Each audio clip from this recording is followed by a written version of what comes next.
보통은 이제 북한은 항상 미국의 새로운 대통령이 임명됐을 때 미사일을 쏘아댔거든요. 그래서 협상력을 막 키워가지고 막 협상 테이블에 오면은 이제 우리 얘기를 들어야 된다 이랬는데 지금 미사일은 안 쏘고 있어요. 최소한 어느 정도 얘기할 생각은 좀 있는데 고민하고 있는 거예요. 지금 얘기해도 되나 말아야 되나?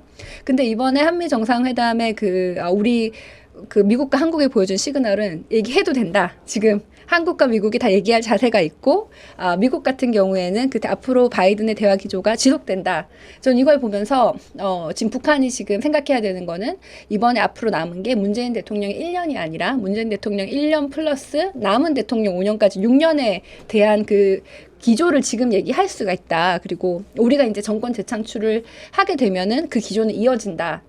설사 그렇지 않더라도 바이든 대통령은 우리랑 같은 입장을 가지고 있다. 이게 굉장히 좋은 시그널이었기 때문에 문재인 정부 1년도 굉장히 우리 남북 관계에 대해서 변화에 대해서 기대가 좀 된다라는 말씀을 드리고, 두 번째로 청년 정치에 대해서 아까 우리가 막 10년, 15년 후에는 우리나라를 이끌 이렇게 얘기를 했는데 그렇게 하면 안 될 것 같아요. 네. 우리는 미래 주자가 아니고 현재 주자입니다. 네, 반갑습니다. 시사타파 TV 시청자 여러분. 오늘은 매주 금요일 돌아오는 2호 공감 시간이죠. 20대부터 50대까지 한번 세대 공감을 해보자라는 취지로 만든 프로그램인데요. 오늘은 그 5번째 시간입니다. 어떤 게스트를 모실까 너무 많은 고민을 하다가 모신 분이 있는데 잠시 뒤에 소개하도록 하겠습니다. 저는 2호 공감 MC 정은혜 전 의원입니다. 반갑습니다. 안녕하세요. 최지은입니다. 한 주 잘 보내셨어요?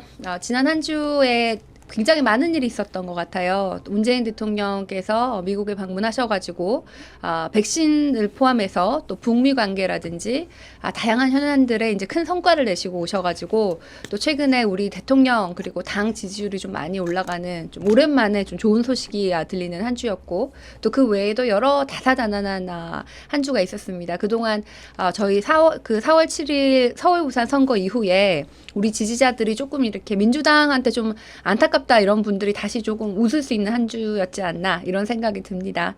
예, 저는 오늘도 우리 정은혜 의원과 또 새로 오신 우리 김지수 대표님과 함께 우리 20대부터 50대까지 소통하는 그런 민주당에 대해서 얘기를 해보겠습니다. 감사합니다. 네.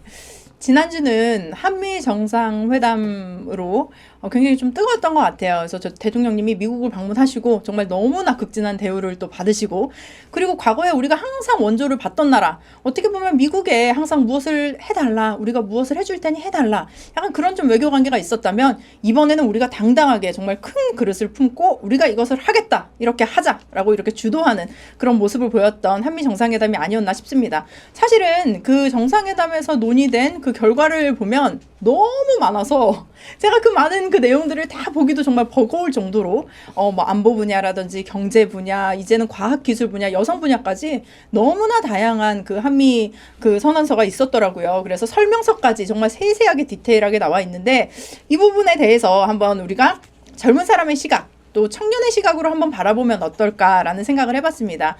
우리 당에도 굉장한 전문가분들이 많이 계신데요. 사실은 기존에 한 40대 이상, 50대 이상의 그 한반도 전문가들, 또 한미동맹 전문가분들이 많이 계셨습니다. 그래서 그런 분들은 또 따로 많은 얘기를 하셨겠지만, 우리가 정말 20대에선 어떤 시각을 가지고 있을까라는 취지에서 한반도 미래 경제포럼 대표님, 김지수 대표님이신데요. 아마 김지수 대표님이 직접 설명을 하시겠지만 다가오는 우리 한반도 시대에 한반도 평화를 위해서 우리 또 역할을 충분하게 해주실 분입니다. 김지수 대표님을 소개합니다. 네, 안녕하세요. 한반도 미래경제포럼 대표 김지수입니다. 저는 새로운 시대에 우리 새로운 세대 분들과 함께 새로운 한반도를 꿈꾸고 있습니다. 이렇게 시사타파에 초청해 주셔서 너무 감사드리고요. 저는 지난 그 민주당 비례대표 때 통일 분야로 이제 지원을 했다가 이제 그 낙선을 하고요. 다시 여행을 가서 내가 앞으로 인생을 무엇을 할 것인가라고 이제 고민을 하고 돌아와서 한반도 관련된 분 한 100명 정도를 이제 인터뷰를 하고 제가 가야 될 길을 찾아봤는데, 역시 앞으로 한반도의 미래의 주인공은 이제 2030도 들어가야 된다. 그래서 이제 2030과 함께 한반도의 미래를 만들어 볼 수 있으면 좋겠다. 그래서 한반도 미래경제 포럼을 만들었습니다. 여기서 중요한 거는 키워드가 2개 있는데요. 첫 번째는 미래 세대 2030이고요. 그 다음에 기회의 한반도입니다. 지금까지 매체나 언론에서 다뤄진 거는 이제 비용 혹은 어려움, 통일 이런 단어들이 지겹다라고 2030 분들이 많이 얘기해 주시는데요. 이분들에게 우리가 이렇게 열리면은 이런 기회가 당신들에게 있을 거라는 효능감을 줄 수 있는 정책을 핀다면은 우리 그런 장을 만든다면은 많은 2030들이 변화한 모습 제가 이번 포럼을 통해서 느꼈고요. 그래서 이제 자신감도 얻었고 그래서 앞으로 저희들이 2030들이 이런 아젠다를 끌고 나갔으면 좋겠다는 생각을 했습니다. 네. 반갑습니다. 네.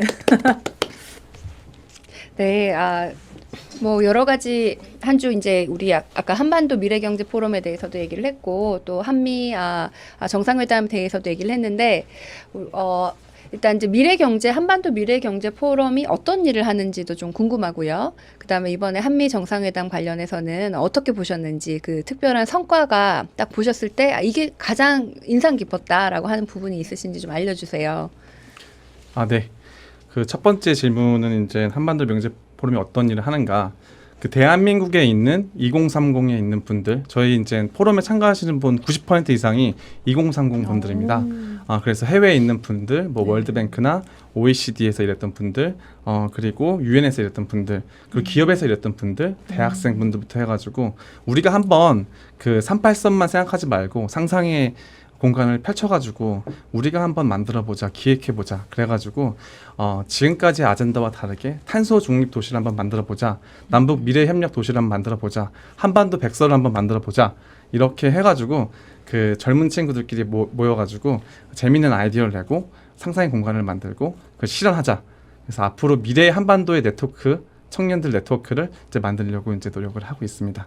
네, 그 김지수 대표님이 굉장히 인터내셔널한 분이십니다. 네. 네, 국제적으로도 되게 많은 인맥을 또 가지고 계신데요. 실제로 저랑 처음 만나게 된 계기가 이제 원래 그 미국의 컬럼비아 대학교가 있고 그 대학원에 시파라는 곳이 있는데 그곳에서 이제 또 수학을 하시면서 이제 또 한인 학생회 회장을 하셨죠. 예, 네, 그때 맞습니다. 회장을 할 때 사실 그게 그때 2000 몇 년인가요? 15년인가요? 예, 그때쯤 15년? 그쯤에 이제 사실은 저랑 이준석을 그 미국으로 초청을 하셨어요. 그래서 초대를 해서 우리가 그 미국 그 뉴욕에서 또 우리 평화, 통일 뭐 이런 거를 주제로 같이 또 강연을 하기도 했었는데 그때 처음 인연을 닿게 됐습니다. 그래서 이제 또 미국에서 또 공부를 하시고 그 전에도 또 이제 또 중국에서도 또 대학을 나오시고 그리고 또 스타트업도 하셨던 것 같고요. 그리고 네. 좀 많은 좀 아까 말씀하신 그런 국제 기구라든지 그런 전 세계적으로 많은 인맥들을 좀 보유하고 계신데 어떻게 그런 분들을 이렇게 좀 하나로 특히 그 한반도 미래 경제라든지 뭐 미래에 관한 이런 거를 좀 뭘 생각을 하셨는지 좀 뭔가 이렇게 뭐 열망이 있지 않으셨을까요? 네, 맞습니다. 잘 끌어내 주시네요, 되게. 사실 제가 그 이제 미국 가기 전에 대학교를 중국에서 이제 나왔습니다. 그래서 그때 처음 중국에 굉장히 유명한 학교를 나오신 걸로 알고 있습니다. 네. 그냥 북경에 있는 대학교 네, 나왔어요. 북경에 있는 대학교. 아주 제일 유명한 네. 대학교를 나오셨습니다. 네. 그때 이제 대학교 1학년 때 저희 교수님이 지수야 너가 한번 한국 대표가 돼서 한국 전쟁에 대해서 한번 강연을 해줘. 나는 우리 대학교에서 가장 출중한 그 우리 이제 학과의 중 대표를 데리고 와서 그거에 대해서 1시간씩 강연을 해서 우리가 각자 중국이 생각하는 이제 한국 전쟁, 우리가 생각하는 한국 전쟁에 대해서 이야기를 해보자. 그리고 공통점을 얻을 수 있지 않을까라고 해서 그때쯤 쪽팔림을 당하기 싫어가지고 한국 유학생들 다 모아가지고 그때도 일주일 동안 제가 PPT를 준비를 했어요. 대표 연설자로. 근데 다른 뭐 거대한 이유가 아니라 그 과정에서 제가 그 한국 전쟁이 우리 사회와 그 개인과 우리에게 엄청난 그 아픔을 줬다. 그래서 20살이었잖아요. 사실 되게 분노했습니다. 왜 우리나라가 이런 위치에 있어야 되는지, 왜 전 세계에서 분단된 나라가 이게 당연한 건지. 많은 사람들은 당연하다고 생각하는데 우리는 좀 당연하지 않다고 생각하는 생각 가지고 있는데요. 그래서 그때 이제 그러면 내가 한반도에 그를 연결할 수 있는 역할을 좀 해보자 라는 생각을 했고요. 다시는 전쟁이 일어나지 않고 당연시되는 당연하지 않는 이런 세상을 좀 당연하게 바꾸고 싶다는 생각 그때부터 해서 미국 와서도 미래 세대 그때 이준석 그 이제 후보자 그리고 정은혜 의원님 그다음에 탈북자 분이랑 맞아요. 그다음에 그 CIA에 있는 국장 출신에 있는 분이랑 그래서 이제 우리가 한번 미래를 한번 얘기해 보자라고 했고 거기서뿐만이 아니라 10년 전부터 전 중국 사람들을 만나거나 미국 친구들을 만날 때 언젠가는 한반도가 열리는 순간이 있다. 그때 도와달라라고 이렇게 했던 게 그분들한테 기억이 좀 남았던 것 같습니다. 그럼 이번에 한미 정상회담 관련해서는 저는 여러 가지 이제 아까 정은혜 의원이 얘기를 한 것처럼 굉장히 많은 주제를 다뤘기 때문에 기존의 그 한미 동맹이 많이 진화됐다, 좀 외연 확장을 했다 이런 생각이 들거든요. 근데 이제 김지수 대표님 보셨을 때는 이 부분이 굉장히 인상적이었다 이런 면이 있나요? 그 많은 분들은 그 문재인 대통령이랑 그 다음에 이제 바이든 대통령이 같이 무릎을 꿇고 거기 베테랑 앞에서 사진 찍었던 장면 그것도 좋고 저희 그 대기업들과 다 같이 가서 이제 경제 동맹을 더 강화시키는 분야 정부와 그러니까 여야를 떠나서 정부랑 합심해가지고 우리나라의 국익을 위해서 갔던 그런데 긍정적으로 되게 보고요. 이제 저는 근데 그런 것보다 조금 아까 생각을 해봤는데 기억에 남았던 장면은 뭐였냐면은 그 문재인 대통령님께서 성남공항에서 그 비행기를 타고 가시기 전에 그 혼자 타셨거든요. 근데 그때 얼마나 그 이제 한 나라의 대통령이잖아요. 그래서 내가 챙겨야 될 국익 그리고 미국과 중국의 관계 내가 이렇게 하면은 중국은 어떻게 나올 것인가 미국이 이렇게 하면 어떻게 나올 것인가 그 중에서도 어떻게 근본적인 우리의 이익을 챙길 것인가라는 고민을 하고 있는 그런 그림자가 보였습니다. 그래서 그런 좋았던 결과의 순간은 거기까지 가는 고뇌 그리고 이제 참모진들 그런 게 있어가지고 우리 국민들도 다 되게 크게 염원했을 거라고 생각을 하고 그래도 좋은 결과가 있어가지고 우리가 앞으로 이걸 어떻게 가지고 움직이냐가 되게 중요한 것 같습니다. 네, 요즘 들어서 저는 그런 생각 많이 해봐요. 예전에는 이제 대통령이라고 하면 멋있다, 대단하다, 뭐 그런 약간 팬의 입장이었다고 해야 되나요? 그러니까 뭔가 약간 팬 같은 입장이었다면 요즘은 대통령을 봤을 때는 네, 대통령을 보고 약간 좀 짠하다? 특히 대통령님의 뒷모습을 보면 저 무게가 그 어깨에 보이지 않는 그 무게가 있을 텐데 정말 사실 한 집에 저도 이제 부모가 되고 보니까 내 아이를 한 명을 책임져도 그렇게 무게가 무거운데 한 나라 대한민국 5천만 국민을 정말 등에 지고 또 이제는 문재인 대통령님이 대통령이 되고 나서는 이제 대한민국의 대통령이 아닌 게 됐습니다. 어떡하십니까? 너무 이제 할 일이 너무 많으세요. 대한민국의 대통령이 아니고 이제는 아시아의 대통령. 어떻게 보면 이제 정말 이 세계에 정말 중요한 역할을 하실 그런 분으로 좀 저는 좀 변화됐다라는 생각이 들고 그만큼 좀 책임감이 더 좀 무겁지 않을까 그런 생각을 해봤습니다. 근데 또 그 부분을 또 보셨고 이제 그것과 함께 이제 우리가 또 미국과 그 논의했던 내용들이 굉장히 많아요. 그래서 뭐 미사일 주권이라든지 아니면 뭐 이제 우리가 또 이제 우주로 나갈 수 있는 길이 또 열리기도 했고요. 또 같이 연구를 하기도 됐고 그리고 또 북한과 관련해서도 또 논의한 것들이 있는데 그 중에서는 좀 인상 깊었던 그런 것들이 좀 있나요?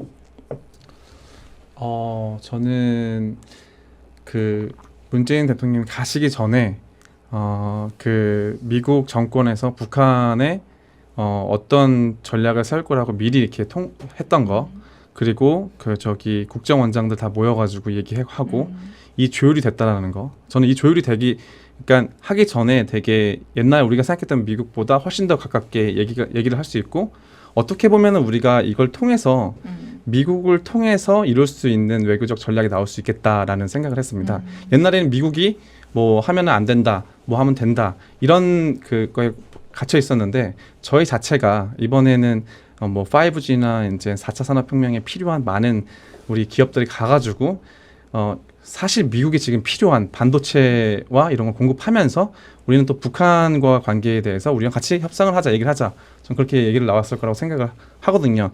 이제 우리도 이제 지렛대가 있다.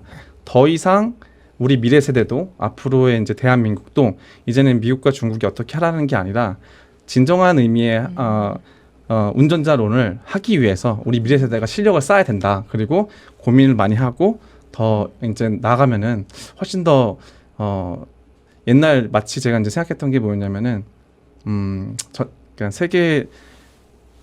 2차 세계대전 있고 나서 그다음에 이제 마셜 플랜이 있었잖아요. 우리나라도 이제 마셜 플랜이 아닌 아시아의 마셜 플랜을 통해 가지고 조금 아시아의 경제와 아시아의 그 동북아 균형자 이론에 대한 그 설계를 할 타이밍이 오지 않았나라는 생각을 좀 했습니다. 네. 너무 거대한 그런 비전을 또 제시를 해주셨네요. 네, 저도 아까 말씀하신 것 중에서 이제 우리가 방문하기 전에 갑자기 이제 미국이랑 미국의 대북 정책을 공식적으로 발표를 했잖아요. 사실 이번에 이 시점에서 이제 문재인 대통령과 바이든 대통령의 정상회담을 한 것은 저는 이제 시점적으로는 큰 두 가지 의의가 있는데, 하나는 두 분이 대면으로 만난 게 처음이에요. 이제 바이든 대통령 당선 이후에 전화는 계속했고, 또 바이든 대통령도 정상회담을 직접 만난 거는 스가 총리를 먼저 만나긴 했지만 세상에서 두 번째로 이제 문재인 대통령을 불렀기 때문에 그 한미 관계 그 강화 이런 측면이 있고, 또 하나는 아까 이제 우리 김지수 대표도 말씀하셨듯이 대북 관계에 관련해서 지금 바이든 정부가 대북 정책을 수립하고 있는 굉장히 마지막 그 단계에 이제 우리 한미 정상회담을 하고 대북 정책을 발표를 했기 때문에 이번 대북 정책은 양국이 조율할 수 있는 그런 가능성을 열어놓고 만들어진 거라고 보이거든요. 그리고 이 대북 정책의 내용도 사실 우리가 바이든 대통령 되기 전에 굉장히 많은 이 시사타파 시청자분들도 그러시고 많은 분들이 은근히 트럼프를 응원했어요. 그러니까 트럼프가 좋아서가 아니라 김정은을 만난 미국 대통령. 뭔가 한 방에 뭔가 해결할 수 있을 것 같은 그런 느낌이 있어서 바이든 되면 이제 트럼프가 한 걸 다 이제 물리는 게 아니냐 이런 걱정이 있었는데, 이번에 바이든 내각이 들어와가지고 대북 정책 때 싱가포르 합의를 그대로 계승하고 북한과 대화 의지가 있으며 한국과 북한의 그 남북 관계를 계속 지원한다라는 얘기를 했고, 심지어는 우리는 이제 바이든 같은 경우에는 인권을 굉장히 중요하게 하는 사람이라서 북한 인권을 들고 나오면 어떡하나라고 걱정을 했는데, 실제로 그 한미 공동 선언문에 보면 북한 인권이 언급은 돼 있어요. 우리가 걱정한 대로. 그런데 사실 그거는 미국 민주당의 정강 정책에 인권은 어떤 것보다 높은 단계예요. 그래서 그걸 빼는 거는 거의 불가능한 거였고, 인권이란 말이 들어가지만 거기에서는 가장 우리한테 우호적인 측면이 있는 게, 그러니까 뭐 인권은 중요한데 뭐 예를 들어서 북한의 음식이라든지 인도적 지원을 하는 것도 인권 문제다라는 얘기가 들어간 게 우리가 받아낼 수 있는 것에서는 가장 크게 이제 받아냈다라는 생각이 들어서 일단 이제 여러 가지 우리 성과가 있는데, 북한 관련한 성과는 이제 바이든 정부가 트럼프 정부 때를 부정하지 않고 북미 대화를 하겠다.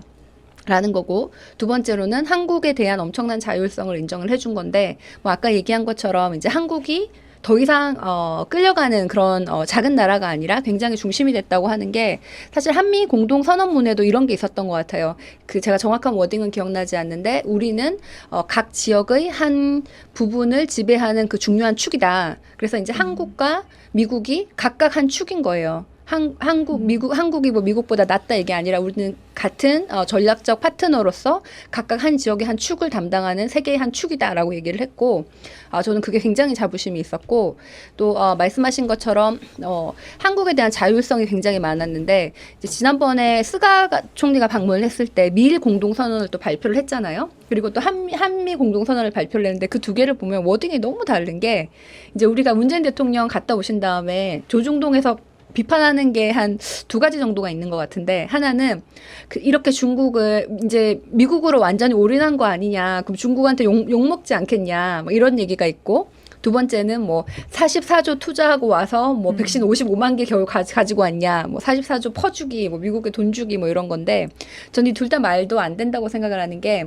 첫 번째로는 그 한미 공동선언문과 미일 공동선언문을 보면은 한미에는 그 중국에 대해서 언급이 없어요. 그냥 전반적으로 국제 질서가 중요하고 뭐 안전이 중요하고 이런 식이고, 미일 공동선언에는 중국에 대해서 굉장히 구체적으로 안 좋은 발언을 딱 명시하고 있고, 거기에는 심지어 뭐 홍콩이라든지 뭐 신장이라든지 이런 문제까지 정확히 언급을 하고 있고, 한국은 굉장히 우회적으로 표현해서 다 피해갔어요. 그래서 이제 우리가 뭐 한국이 뭐 미국이랑 만났고 이번에 이제 확실히 미국으로 뭐 물타기를 했다 이렇게 조중동에서 해석을 하지만, 제가 중국 사람이면은 중국 대사나 중국 외교부 장관이면은 진짜 한국은 우리한테 할 수 있는 만큼 다 하고 미국을 만났구나, 일본과 다르구나, 이게 딱 느껴질 것 같아요. 그래서 우리는 이제 굉장히 양국 간에, 미중 양국 간에 아주 외교를 잘하고 있다, 이게 하나고, 또 미국이 우리한테 그렇게 할 자율성을 줬다, 굉장히 큰 것 같고, 그리고 기업이 아까 44조 투자한 것도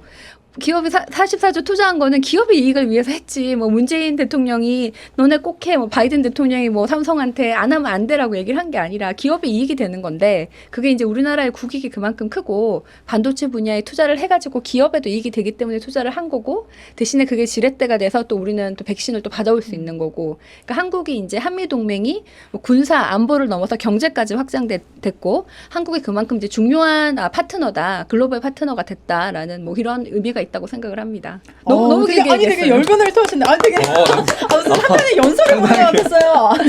거의 뭐 지금 뭐 브리핑 그 한편 제가 그게 사실 이번 주에 한미동맹 관련해서 지금 방송을 3번째 하고 네, 있거든요. 그래서 막 너무 얘기를 너무 열정적으로. 많이 해가지고. 그래요. 네, 사실은 그렇습니다. 네. 오늘 이렇게 말씀해주신 내용들이 네. 우리가 언론에서 잘 보지 못했던 내용들이에요. 그래서 또 말씀을 많이 하셨지만 그 언론에서 많이 그 보도하지 않는 내용들 정말 우리가 그 알지 못했던 그런 내용들 정말 콕콕 집어서 필요한 걸 말씀해 주셨는데 감사합니다. 결론은 네. 정말 우리가 너무 잘하고 있다. 외교는 사실 국익이죠. 우리나라 대한민국의 대통령인데 정말 국익도 돌보면서 아시아를 돌보고 전 세계를 돌볼 수 있는 그런 대통령이 그 결과가 되었지 않느냐 하면서 저도 너무 뿌듯하고 너무 감사하고 이번에 또 지지율도 그렇지만 정말 국민들이 아시는 것 같아요. 정말 대통령이 가서 너무나 많은 수고를 하셨고 그곳에서 열정적으로 하셨다. 근데 제가 정상회담 관련해서 이제 뭐 자료들을 저도 쭉 봤어요. 근데 너무너무 길어요. 그리고 이거를 지금 아니 사실은 제가 그 생각까지 했어요. 한 달러 가지고도 이게 기사가 몇 천 개가 몇만 개가 나올 수 있다. 근데 정말 너무 많은 것들을 얘기했는데 특히 뭐 미얀마 관련해서도 또 언급이 있었고 그리고 또 이제 우리가 뭐 석탄 관련해서도 또 탄소 중립 이런 부분도 좀 합의를 한 것이 있고요. 그리고 또 이제 과학 분야에 있어서도 또 여성 과학자들의 수가 굉장히 적으니까 그런 부분도 좀 늘리기로 했고 또 방역이나 또 이런 부분도 좀 같이 하기로 했고 뭐 기술 협력이라든지 아니 정말 너무 많아서 이게 다 언급하기가 좀 너무 많은 상황이긴 한데 이런 부분에 있어서 그 양국 정상이 이렇게 성명서를 냈고 설명서까지 내는 그런 디테일한 작업을 했고 지금 또 박지원 국정원장이 또 가 계시죠. 저는 가서 무엇을 하실까 좀 기대가 돼요. 그래서 정말 네. 이번에 또 남북 정상회담도 한 번 더 열릴 수 있지 않을까? 뭐 이런 사실 기대도 해보고 좀 이렇게 좀 기도도 하고 있습니다. 네. 저는 이게 우리가 막 문재인 대통령의 레임덕이 있기를 바라는 사람이 굉장히 네. 많은데 지금 지지율이 40%가 넘어섰어요. 네. 당 지지율보다 더 높고 이번에 그 정상회담도 굉장히 많은 언론에서 부정적으로 보도를 했지만 오마이뉴스 여론조사 보니까 국민의 55%가 잘했다라고 생각을 하고 있더라고요. 그래서 정말 네. 말씀하신 것처럼 뭐 우리 남북 정상회담이라도 한 번 더 하면은 문재인 대통령은 임기 끝까지 네. 굉장히 인기 많은 대통령이 되시지 않을까라는 생각이 듭니다. 네. 오늘 김지수 우리 대변인 이렇게 함께 하셨는데 그렇다면 이제 문재인 정부가 이렇게 대북 정책을 굉장히 잘하고 있어요. 근데 사실은 좀 외교 같은 경우는 좀 중요한 게 뭐냐면 정부가 바뀌면 끊어질 경우가 좀 많아요. 그러니까 정부가 바뀌어도 연속될 수 있는 거. 사실 그 독일이 통일할 수 있었던 가장 큰 이유 중에 하나가 정권이 바뀌어도 뭐 어떤 거기 이제 또 총리 내각제니까 총리가 바뀌어도 뭐 당이 바뀌어도 사실은 그 정책들이 일관성이 있었기 때문이었던 것 같아요. 근데 우리가 그 김대중 노무현 정부를 겪으면서 정말 한반도 평화를 쫙 올려놓고 사실은 이명박 박근혜 정부 때 완전 추락을 했죠. 그러고 나서 이제 문재인 정부 때 다시 이제 급 회복을 하게 됐는데 이것을 계속 좀 이어나가야 할 것 같아요. 근데 그런 면에 있어서 이제 우리가 또 다음 대통령 선거도 굉장히 중요하고 근데 우선은 그 문재인 정부의 그 대북 정책에 대한 좀 평가라든지 정말 이런 점은 잘하고 있고 아니면 좀 이런 점은 좀 보완해도 좋을 것 같다라는 게 좀 있을까요? 그거를 이제 전반기랑 후반기랑 나눴을 때 초반에는 정말 역사적인 일들이 일어났었죠. 그러니까 판문점에서도 만나시고 백두산도 가시고 그 다음에 정말 그때 당시에 있던 사람들 다 놀라고 그때 프레스센터 있는 분들 외국 분들까지 놀라는 장면을 제가 봤거든요. 그 판문점을 넘고 서로 넘으면서 같이 악수하는 장면들 이것까지는 정말 그 역대적으로 역대급 성과가 있었다고 생각을 하고 다만 좀 아쉬웠던 건 뭐냐면은 트럼프 대통령을 저희가 뭐 움직일 수 있는 건 아니지만 트럼프 대통령이 갔을 때 그 마음 그리고 이제 김정은 위원장이 기차를 타고 갔을 때 저는 분명히 변화를 원했기 때문에 갔다고 생각했거든요. 근데 그 중간 지점에서 물론 힘들었겠지만 우리가 좀 더 이렇게 역할을 했었으면은 전혀 다른 세상이 됐을 거다. 저는 개인적으로 생각하는 게 그 옛날에 이제 캘리포니아 가서 골드러시를 많이 갔잖아요. 네. 갔는데 그러니까 한 2년 동안 파고 마지막 5일 동안 안 파가지고 금이 있던 걸 못 보고 돌아가는 분들이 있는데 전 그 순간 그 지도자들과 함께 좀 더 조율되고 트럼프가 너무 왔다 갔다 한 것도 있었지만은 저희가 그 다음번에는 조금 전략까지도 준비해가지고 지금 공유하는 것처럼 미국 가기 전에 미리 협상을 해가지고 네. 이 안으로 이제 바이든 같은 경우는 이제 워킹 그룹이 중요하니까 저희가 잘 알고 있고 그런 경험을 했으니까 우리가 이제 좀 더 전략적으로 기획을 짜가지고 그런 모멘텀에 있을 때 놓치지 않는 게 중요한 것 같고요. 두 번째로는 정부가 여야가 바뀌는 걸 떠나서 이 한반도 평화라는 이슈는 사실 저희 국민한테 되게 중요한 이슈거든요. 네. 첫 번째로는 경제적으로도 저희가 성장할 수 있을 수도 있고요. 두 번째는 이제 쓰러진 자리에서 일어나라고 했듯이 저희 아픔이잖아요. 아픔을 극복하는 곳이라고 생각을 하고요. 그리고 세 번째는 이제 동아시아의 평화를 또 이룰 수 있는 그런 기회이기 때문에 저는 많은 포커스 문제도 있지만은 그 중에서도 이제 미래 세대, 우리 MZ 세대라고 하죠. 2030 세대들이 계속 이거에 대해서 관심을 가질 수 있게 저희가 이제 정책을 낼 때 한 번 더 진일보해서 앞으로 이렇게 한반도가 통일되기 전에 협력이 된다라고 하면은 예를 들면 재밌게 저희가 이제 포럼 때 나왔던 얘기예요. 네. 마켓컬리의 김수라 대표가 네. 만약에 북한이 열려가지고 북경에 있는 평양에 있는 새벽 배송을 한다면은 지금의 밸류에이션보다 그쵸. 훨씬 높다. 네. 배민이 저기 독일에 가는 게 아니라 만약에 북한을 진출할 수 있다면은 지금 뭐 9조 8조 하고 있는데 이거 20조 된다. 그리고 중국 시장까지도 연결될 수 있다라고 하기 때문에 우리 청년들도 그 기회가 되잖아요. 그렇죠. 엄청난 기회가 되고 북한에 있는 IT와 우리가 IT가 해서 소프트웨어를 개발하고 지금 말씀하신 우주항공 산업 쪽에서 북한이 잘하고 있으니까 협력할 수 있는 분야가 있다고 생각을 하고요. 또 하나는 만약에 민감하다면은 이건 제 의견이 아니라 포럼에서 나왔던 얘기인데요. 바이든과 시진핑이 동의할 수 있는 남과 북이 동의할 수 있는 아젠다가 뭐냐라고 하다 보니까 뭐 인권 얘기하면 싸우고 뭐 정치 얘기하면 또 싸우고 하니까 네. 지금 최대 이슈 지속 가능한 지구를 만들기 위한 환경 이슈로 가자. 그랬을 경우에는 예를 들면은 북한에 있는 그 SDG의 이제 밀레니얼 골 같은 게 있죠. SDG 골 같은 거를 전 세계적 아젠다를 가면서 중국 시진핑 정부도 지금 원하는 게 녹색 성장이잖아요. 그리고 바이든 정부는 지금 완전 투자를 하고 있잖아요. 그리고 남과 북이 함께 할 수 있으면서 세계의 문제를 해결할 수 있는 이런 환경적 아젠다를 가지고 젊은 청년들이 얘기해 주더라고요. 우리가 나무 심기를 가고 도와주자. 좋다. 그리고 이걸 또 네. 청년들이 들어가지고 이 이야기를 또 미국에서 이제 국제 제재 유엔 제재 드라프트를 담당했던 분이랑 비공개로 얘기를 해서 우리 이 아이디어를 줬어요. 이게 가능하냐? 그러니까 충분히 가능하다. 그렇게 앞으로 우리는 이제 조율하고 우리가 선도하고 리드할 수 있는 능력이 충분히 있다라고 생각을 하고 그래서 저는 앞으로 이제 대선의 아젠다는 우리 멀리 바라보는 통일이 아니라 조금이지만 가까이 오는 우리의 협력과 아젠다 그리고 미래 세대가 관심을 가질 수 있는 이런 실용적인 이익들, 경제적인 분야로 간다고 생각을 합니다. 지금 감동을 받고 있어요. 저는 우리 김지수 대표님이 앞으로 할 일이 너무 많다고 생각을 하는 게 이제 예를 들어서 아까 얘기했지만 그 싱가포르는 굉장히 잘 되는데 하노이에 가가지고 뭔가 막 다 기대를 많이 했는데 결과가 없었잖아요. 그 미리 좀 준비를 왜 안 해놓고 갔냐 이런 생각이 들고 그때 당시에 근데 트럼프 대통령의 경우에는 그 당시 뭐 그 보좌관인가 측근이 막 비리에 연루돼서 미국 국내 정치가 민주당이 막 트럼프를 공격하고 굉장히 본인이 입지가 크지 않은 굉장히 말이 많을 때 그때 이제 하노이로 간 거예요.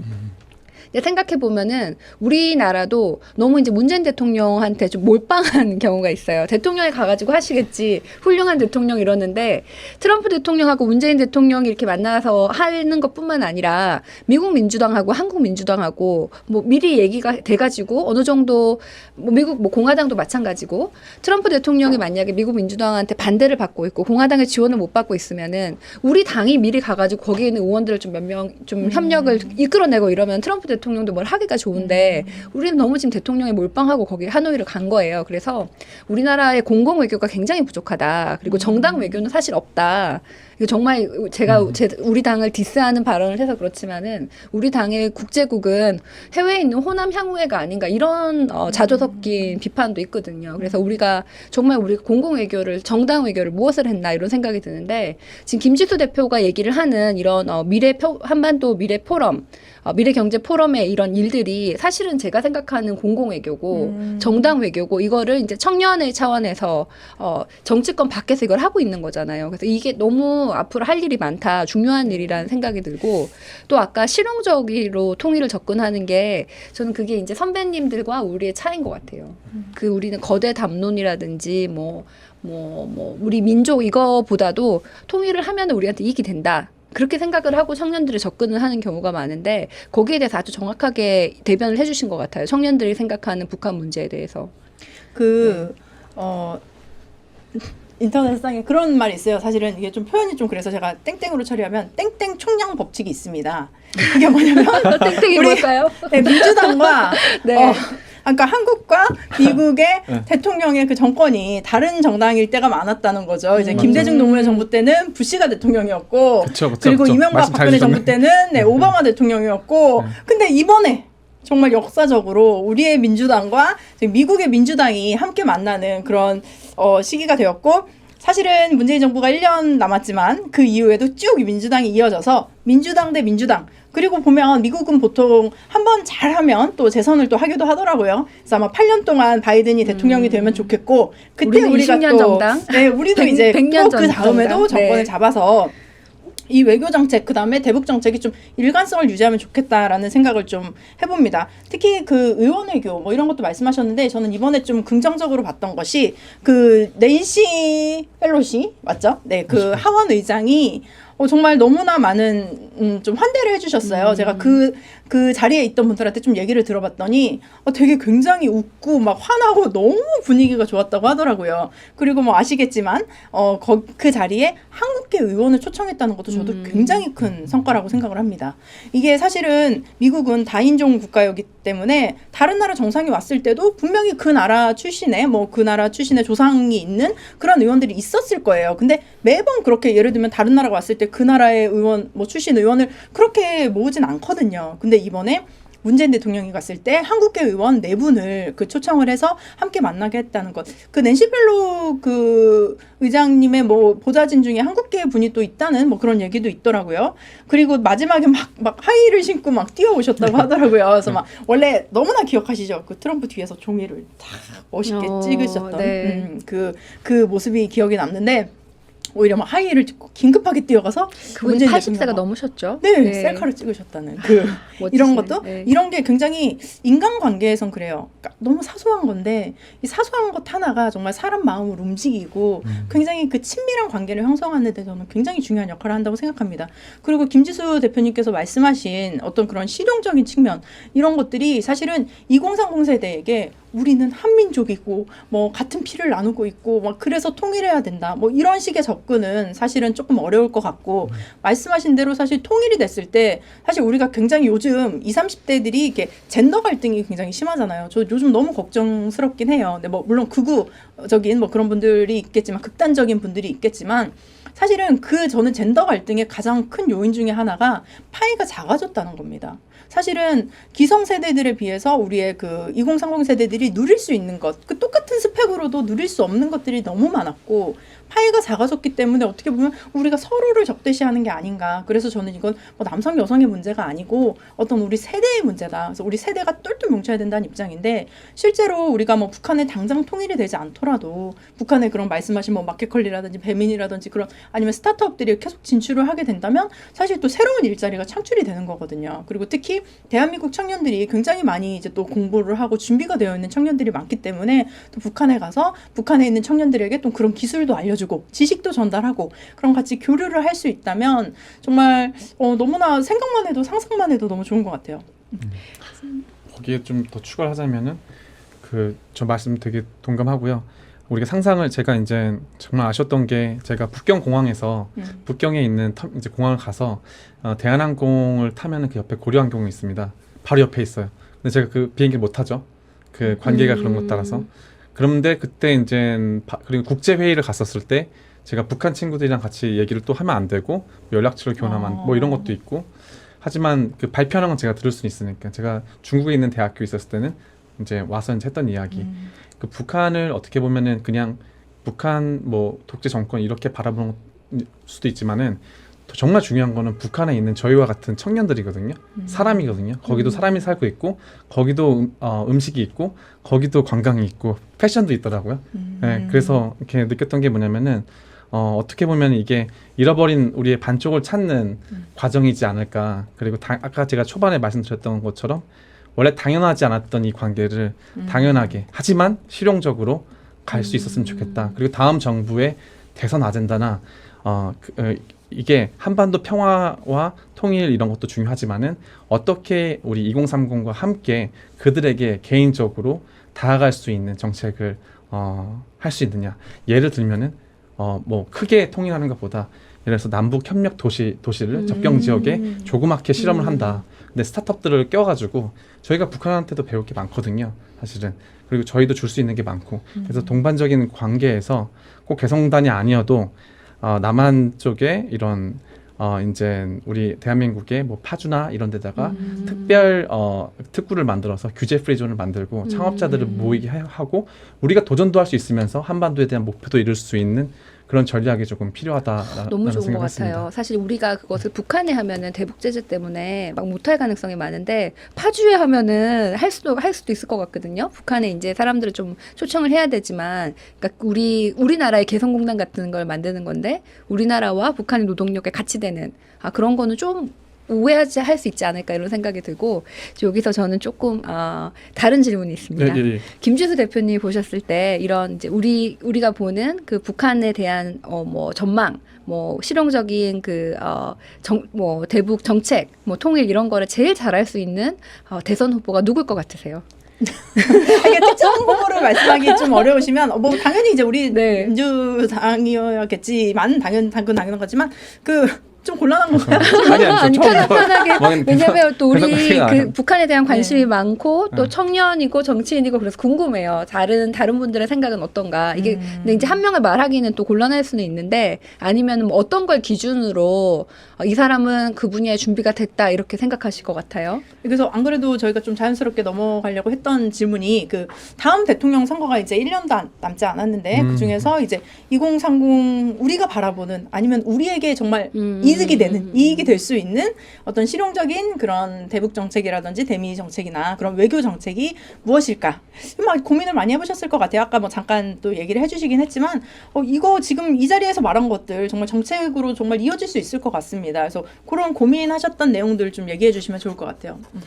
그럼 얘기하기 전에 제가 이제 생각을 좀 정리했는데 첫 번째로 저는 일단은 지금 아까 말씀하신 거에 좀 얘기를 해보자면은 우리 지금의 50대 60대 분들은 이제 전에 민주화라는 목표가 확실히 있었잖아요.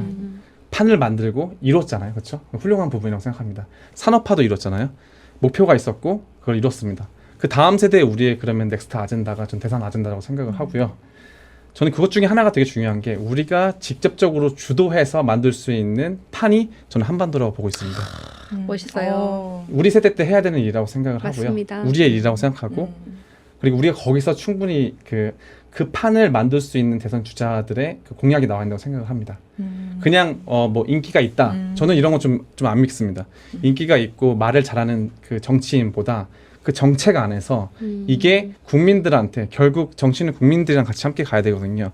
국민들이 공감할 수 있는 그중에서 2030이 공감할 수 있는 그런 공약이 있어야 된다. 그 공약은 당연히 실용적으로 저는 가야 된다고 생각을 하고 왜냐하면 저희 어차피 실용적이 아니어도 대한민국 헌법 3조 4조에 나와 있어요. 우리는 통일을 지향하고 구속도서가 있고 네. 이렇게 나왔기 때문에 이거에 2030의 힘을 얻으려면은 다음 대선도 어차피 그리고 2030의 힘이 되게 중요하다고 저는 생각하기 때문에 한반도 아젠다도 2030의 의견이 반영되는 이분들에게 기회가 있고 기회가 많은 세상, 다양한 세상, 공정한 세상을 만들 수 있는 기회를 줄 수 있는 아젠다가 나와 있다고 생각하는데 아직까지는 뭐 미래 산업을 얘기하시는 분도 있고 뭐 이제 공정을 말하시는 분도 있고 하지만은 이거에 대해서 디테일하게 얘기하시는 분은 제가 아직 못 봐가지고 그런 공약을 보고 그 공약을 실현할 수 있는 사람들이 있는 걸 보고 그분이 되기를 저는 되게 원합니다. 네.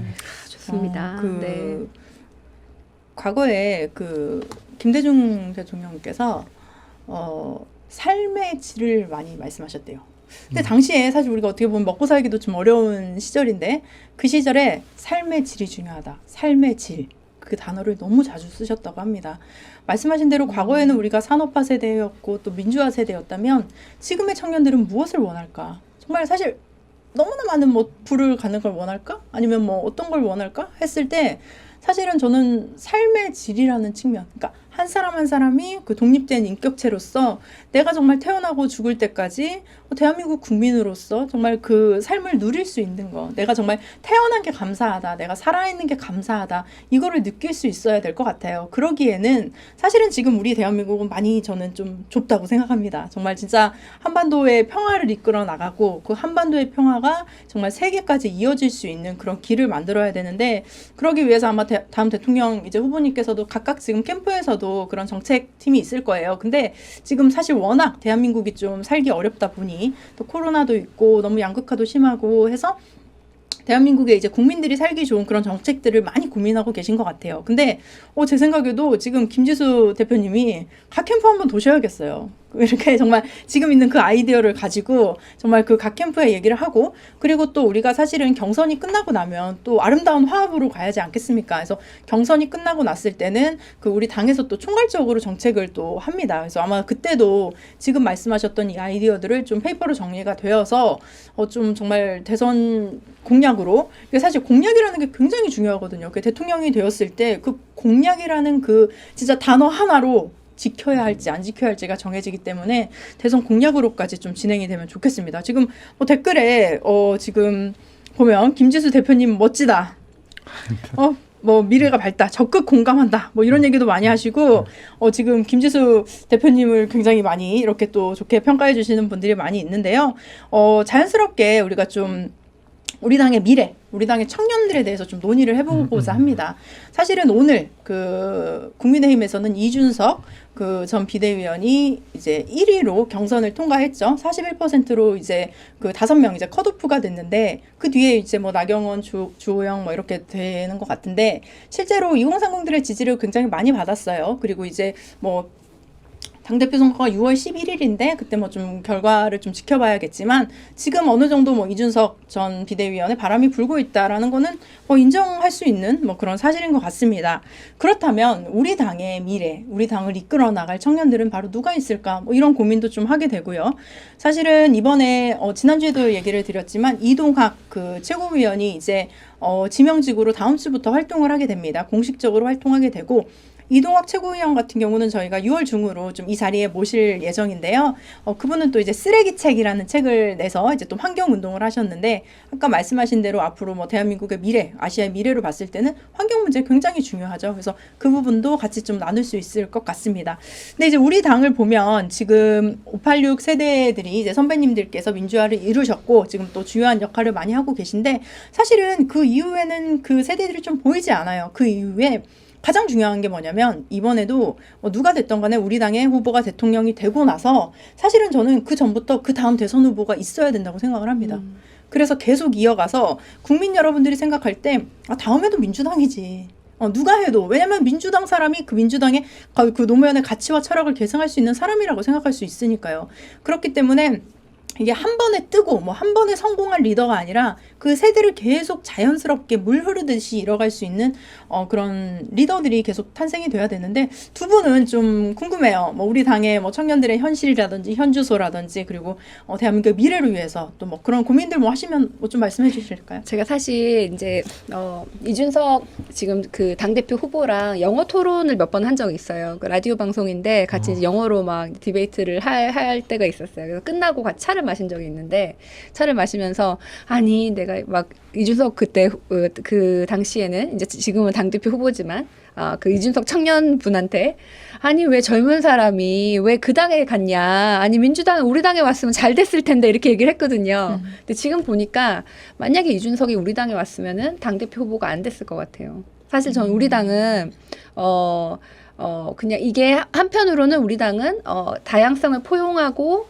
청년들을 지원하지만, 또 한편으로는 우리 당은 이런 우리 당의 그 집단, 조직을 위해서 개인은 희생해도 된다라는 이 좀 숭고한 정신인데 그런 게 좀 있고 그 집단 안에는 이제 뭐 나이라든지 뭐 이런 걸로 좀 어느 정도 서열이 좀 은근히 있는 것 같아요. 물론 뭐 국민의힘도 있을 수 있는데 거기는 우리보다는 지금 체계가 없고 너무 많이 무너진 상태라서 변화하기가 오히려 더 좋은 상태인 것 같거든요. 그래서 그런 면에서 우리 당에 좀 반성할 부분이 있다라는 생각이 들고 동시에 이제 저는 이준석 최고가 저는 좀 솔직히 잘 됐으면 좋겠어요. 저는 상대 당이지만 젊은 사람이 이제 뭐 제가 그분이 생각하는 뭐 페미니즘에 대한 반대라든지 여러 가지에 대해서 의견은 동의하지 않고 저랑은 완전히 다르지만 그럼에도 불구하고 우리 정치의 선수 교체, 뭐 세대 교체, 뭐 시대 교체 이런 게 지금 열망이 굉장히 많은데 아직까지 그 열망을 우리가 좀 반영하지 못하고 있는 상황에서 이분이 좀 상징적으로 나온 게 아닌가. 그래서 옛날에 뭐 산업화 이후에 이제 DJ가 굉장히 많은 분들을 또 발탁을 하셔서 그때 당시에 40대 기수론 그래서 뭐 김영삼, 김대중 또 한 분이 이렇게 나오신 게 산업화 이후에 한번 세대 변화가 있었고 그 이후에 민주화 이후에 386 선배님들이 이렇게 들어오셨잖아요. 지금은 이제 뭐 디지털화. 근데 우리가 앞으로 해야 하는 것은 이제 통일 문제, 한반도 문제. 이게 어떻게 보면은 한국이라는 이 국내만 보다가 세계 속의 한반도를 우리가 봐야 되고 선도 국가가 되는 과정에서 지금 우리 세대는 선배들보다는 훨씬 더 세계화되어 있어요. 그리고 우리 세대는 훨씬 더 뭐 전문화되어 있는 면도 있고 또 거대 담론 민주화 운동은 아니었지만 실용적으로 뭐 나는 뭐 한반도 문제, 나는 뭐 쓰레기 문제, 뭐 나는 청년 문제 이렇게 실용적으로 아젠다를 가지고 온 정치에 온 사람들이 많은데 근데 세대 교체는 굉장히 오랫동안 안 된 거예요. 그래서 그 이준석 바람은 그런 세대 교체에 대한 수요가 좀 있다 우리 정치에 그 상징이었는데 이제 이준석이 만약에 저쪽에 당 대표가 되면은 우리 당이든 저쪽 당이든 뭐 우리 정치가 변화를 할 수밖에 없는 그런 상황이 올 것 같아요. 그래서 우리 정치로서는 좋은 건데 우리 당으로서는 조금 어려울 수도 있다. 왜냐면은 이준석이 당대표가 되면 뭐 이준석이 얘기하는 걸 막 언론이 막 재밌게 막 쓰고 사람들이 막 집중되고 이러다 보면은 우리 대선 때 좀 집중도가 저쪽으로 더 가지 않을까. 그리고 사람들이 봤을 때는 국민의힘은 굉장히 변한 것 같은데 민주당은 아직 좀 덜 변한 게 아닐까 이렇게 오해를 하실까 봐 거기에 대해서 좀 우리가 오히려 나경원 이런 사람이 이제 당대표가 되면 국민의힘은 옛날 그 당 이렇게 좀 이미지가 될 것 같은데 그래서 우리 당은 좀 불리하지 않을까 이런 생각이 들기도 하지만은 동시에 또 우리 당이 이렇게 좋은 청년들이 더 많이 이제 힘을 받고 치고 나가야 될 기회가 될 수도 있을 것 같고 그래서 우리 당만 봤을 때는 좀 이준석이 되면은 좀 불리하지 않을까 생각이 들지만 한국 정치에서는 아주 중요한 변화라고 생각합니다. 네. 저는 그 이준석 그 당 대표 후보가 컷오프 통과되고 이제 당 대표가 된다라면은 상당히 파괴력이 있을 거라고 생각합니다. 그러니까 어떤 파괴력이냐면은 대선 주자가 우리 쪽에서 누가 되든 프레임이 어떻게 바뀌냐면은 잘못하면은 그 젊음과 꼰대로 프레임이 해버리면은 우리 중에 대선 주자가 누가 되더라도 조금만 힘든 게 아니라 되게 힘들 수 있겠다라는 생각을 하고 이거를 잘 알아줬으면 좋겠습니다. 이게 당 지도부나 이런 분들이 통일 문제뿐만이 아닙니다. 통일, 안보, 그 다음에 문화, 그 다음에 부동산 문제.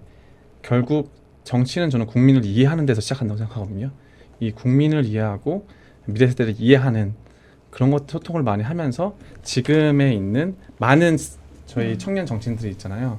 그런 분들을 많이 잘할 수 있는 분들을 적시적소에 분야별로 말만 하는 게 아니라 말로 하는 세대 교체가 아니라 시대 교체라고 하는 게 아니라 진짜 행동이 말해주는 거잖아요. 말이 중요한 게 아니라 행동이잖아요. 그래서 당에서 행동으로 그거를 보여줬으면 좋겠다고 생각했고요. 그래도 그 이동학 최고위원을 선발한 건 전 상당히 잘한 일이라고 생각하고 이동학 최고위원도 분명히 소신 있게 국민의 이제 염원을 담기를 바랍니다. 저는 되게 중요한 게 국민의 에너지와 당의 에너지를 잘 모을 수 있는 후보가 되게 중요하다고 생각하거든요. 잘 모으려면 잘 이해를 해야 되고 더 안으로 파고 들어가야 되는데 아직 그런 모습이 경청하겠습니다. 하겠습니다. 여기다가 그냥 뭐 이렇게 팩트로 만들어서 해놓고 하면은 국민들 네. 한 명도 안 믿거든요. 네. 저도 안 믿습니다. 솔직히 말씀드려가지고 그게 아니라 아까 말씀드렸듯이 통일 문제든 환경 문제든 어떻게 우리한테 이익을 주고 우리를 편리하게 만들 건데 이렇게 저는 조금 죄송한 말인데 쿠팡이 잘 된 이유는 그냥 저희를 편리하게 만들어줘서 그래요. 내가 소비하고 편하게 해가지고 빠르게 오면은 난 그게 편해. 난 그래서 저는 그래서 이제 민주당도 그런 국민들의 염원을 담아낼 수 있는 가장 빠르게 정책 배송을 하고 민감할 수 있는 플랫폼이 됐으면 좋겠다.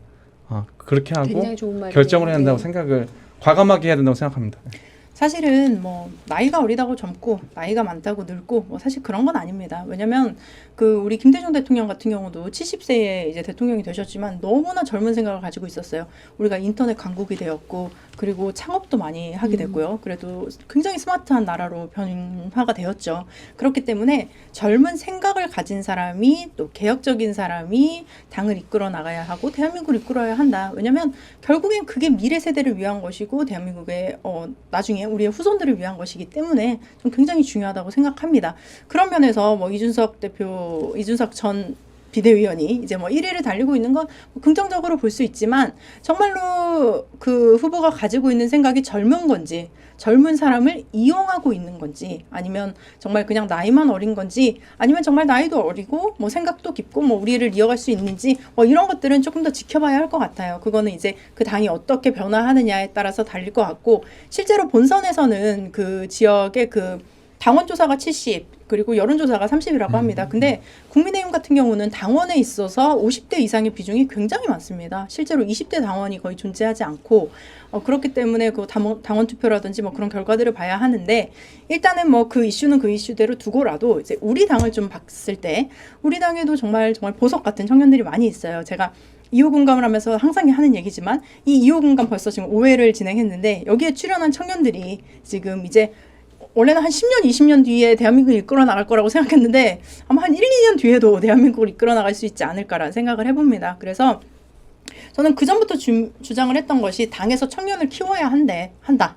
이게 좀 연예인 소속사랑 비교하면 좀 그렇지만 연예인 소속사 같은 경우는 정말 자기들이 책임을 지고 어렸을 때부터 이렇게 캐스팅을 해서 그 사람들을 훈련을 시키잖아요. 사실 뭐 인성교육부터 해서 태도부터 뭐 노래, 춤 모든 것들을 뭐 언어까지 교육을 시키는데 사실은 민주당이라는 정당이 정말 지금까지도 이어왔지만 앞으로도 계속 이어가기 위해서는 뭐 10대부터 저는 해야 한다고 생각합니다. 근데 우리나라는 이제 10대부터는 이제 정당에 참여할 수 없어서 이것도 뭐 정치에 관련된 법안을 바꿔야겠지만 10대부터 사실 우리가 유럽에 뭐 30대 뭐 대통령 총리 얘기하는 게 사실 그분들은 10대 때부터 활동을 했거든요. 뭐 한 15세 때부터 뭐 청년당이라든지 이런 활동을 하다가 20세 때 뭐 자연스럽게 뭐 시의회, 구의회를 진출하고 20대 후반 뭐 중반이 되었을 때는 또 국회의원에 진출해서 30대에 뭐 장관이 되고 대통령이 되고 그러면서 뭔가 본인이 가지고 있는 그 능력도 있지만 본인의 뭐 인품이라든지 그런 능력이라든지 이런 것들을 개발하고 그 당이 가지고 있는 전통이라든지 철학들을 계승하고 있습니다. 그래서 민주당도 좀 그렇게 바뀌어야 되지 않을까라는 생각이 듭니다. 저는 사실 이 이준석 현상이 우리 젊은 세대들이 지금 좀 우리나라의 변화를 위한다 이런 마음이 좀 있는 것 같거든요. 그러니까 이게 민주당뿐만이 아니고 정치뿐만이 아니고 대한민국 사회에 대한 변화도 좀 필요한 것 같아요. 우리는 이제 우리 다른 미국을 봤을 때도 사실은 이 정부의 대부분은 역관제라서 이렇게 당에서 임명을 해요. 그래서 대선 후보나 이런 이제 정치를 해가지고 하면 그 당이 우리는 통상 분야의 정책은 이런 거다. 뭐 경제 분야의 정책은 이런 거다. 부동산 분야의 정책은 이런 거다. 그래서 모든 분야의 비전을 내어놓고 거기에 대해서 평가를 받고 그걸 실행하기 위해서 정부가 바뀌는 거예요, 대거. 근데 한국 같은 경우에는 과거 이제 독재 이때 이 모든 것을 이제 권력이 그냥 관료는 권력의 밑에 있는 그 권력이 바뀌지 않고 권력은 그대로 있었고 관료가 그 밑에 있기 때문에 그냥 관료를 마치 그 권력 집단의 한 부분으로 보고 모든 정당에 해야 되는 기능을 다 관료한테 아웃소싱을 해버리고 그걸 아직 우리가 가지고 오지 못해서 우리 민주당 같은 경우에도 검찰개혁, 언론개혁 이런 건 우리가 이 방향으로 가겠다는 비전이 있는데 부동산, 뭐 민생 많은 것들 중에 민주당의 방향이 없는 경우가 굉장히 많고 관료들한테 그냥 아웃소싱 했다가 문제가 터지면 우리가 막 이제 비판을 막는 게 있는데 그만큼 우리 정치가 조금 아직 덜 성숙했다 그 과정에 있다라는 생각이 들고 그래서 민주당이 그런 다양한 비전을 내놓지 못하고 있는데 동시에 이 관료 사회의 그 구조상 이제 대학을 졸업하고 행정고시를 보고 뭐 이렇게 관료가 되어서 계속 한 30년 이렇게 일을 하다가 정말 잘 되면은 뭐 장관이나 차관이 되고 그렇지 않은 옷을 벗어야 되고 이러니까 다들 나이가 들 수밖에 없는 거예요. 그리고 그분들은 굉장히 잘 훈련되어 있지만은 결정을 하거나 리스크를 주는 훈련은 안 되어 있어요. 잘 실행하는 훈련이 되어 있지. 그분들이 장차관이 되면은 변화가 없이 그냥 안정되는 걸 하고 그런 결정은 정치권이 해줘야 되는데 우리 정치권은 아주 일부분만 우리가 결정을 하고 나머지 그냥 관료한테 맡겨버리니까 방향이 없는 거예요, 나라에. 근데 이게 사실 이런 상황에서는 우리나라의 그 세대의 다양성이 굉장히 없다고 생각을 하는 게 정치권뿐만 아니라 뭐 정부는 더하고 관료는 더하고 교수들도 마찬가지고 대부분의 그 기득권 사회가 저는 이런 사각형 모형인 것 같아요. 그래서 한 중년 남성이 되면은 굉장히 중요한데 노인이 돼도 나이가 많아지면 다 옷 벗고 집에 가야 돼요. 그 굉장히 많은 경력이나 전문성을 발휘할 기회가 없고 그냥 끝이 나고 또 젊은 사람들은 또 너는 아직 어리니까 좀 더 기다려도 돼. 그리고 기회를 못 받아요. 그래서 딱 이 나이가 되어야 되고 이 나이 사람들은 그 자신의 뭐 특정 학교에 뭐 특정 뭐 출신의 뭐 특정 연배가 그 기득권을 나누질 않아요, 다른 사람들과. 그러니까 이게 굉장히 사회가 역동성이 점점 없어지고 젊은 사람들은 과거와 달리 더 힘들어지고 부동산 값은 너무 오르고 일자리는 더 없고 뭐 자기들은 기회가 없고 이런 거에 대한 그 분노가 폭발을 하는 건데 이제 그게 이제 국민의힘 당대표 후보로 폭발을 한 예일 뿐이지만 우리 사회 자체가 다 바뀌어야 되는 상황인데 거기에 대해서 우리가 얘기를 해야 된다. 그래서 우리 민주당이든 뭐 청년 정치인들이 그동안 너무 착했던 게 아닌가. 우리 아직 시간이 있고 뭐 우리가 좀 희생해도 되고 뭐 선배들이 시키는 대로 좀 말 잘 듣고 좀 이랬던 게 아닌가. 좀 우리가 좀 이준석처럼 이렇게 얘기해도 되나? 좀 싸가지가 없었어야 되는 게 아닌가. 네. 이런 생각도 좀 들었습니다. 선명하죠, 확실히. 네. 그 뭐 댓글에 뭐 여러 얘기들도 있는데요. 사실 그 어제 그 조국의 시간이라는 책이 또 네. 나오기도 했죠. 그래서 이제 저는 이 말이 되게 아프더라고요. 가족의 피해 펜을 찍어 써내려가는 심정이었다. 뭐 이렇게 말씀을 하기도 하셨는데 지금은 예약 판매하고 있으니까 그 부분에 대해서 또 많은 관심을 가지고 계시네요. 그래서 뭐 무조건 다 구입하셔야죠. 해서 또 이제 더 중요한 건 내가 책 구매하고 또 주변 사람들에게도 또 책을 선물하는 그런 아름다운 그런 시사타파 시청자분들이 되시면 좋을 것 같습니다.